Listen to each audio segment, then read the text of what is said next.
തെറ്റിദ്ധാരണ പരത്തുന്ന പ്രചാരണങ്ങൾ നടക്കുന്നുവെന്ന് മന്ത്രി വി.എൻ. വാസവൻ.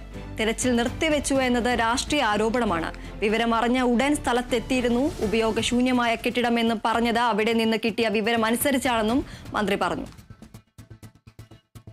തെറ്റിദ്ധാരണ പരത്തുന്ന പ്രചാരണങ്ങൾ നടത്തുന്നുവെന്ന് മന്ത്രി വി.എൻ. വാസവൻ. തെരച്ചിൽ നിർത്തിവെച്ചു എന്നത് രാഷ്ട്രീയ ആരോപണമാണ്. വിവരമറിഞ്ഞ ഉടൻ സ്ഥലത്തെത്തിയിരുന്നു. ഉപയോഗശൂന്യമായ കെട്ടിടമെന്ന് പറഞ്ഞത് അവിടെ നിന്ന് കിട്ടിയ വിവരം അനുസരിച്ചാണെന്നും മന്ത്രി പറഞ്ഞു.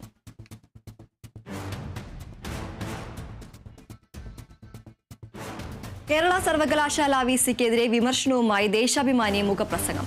VC RSSന്റെ ദാസ്യപ്പണിയെടുക്കുന്നു എന്ന മുഖപ്രസംഗത്തിൽ കുറ്റപ്പെടുത്തി സർവകലാശാല VC ആകാനുള്ള അടിസ്ഥാന യോഗ്യത മോഹനൻ കുന്നുമ്മലിനില്ലെന്നും സംഘപരിവാർ ഏജന്റായി പ്രവർത്തിച്ച് സർവകലാശാലയെ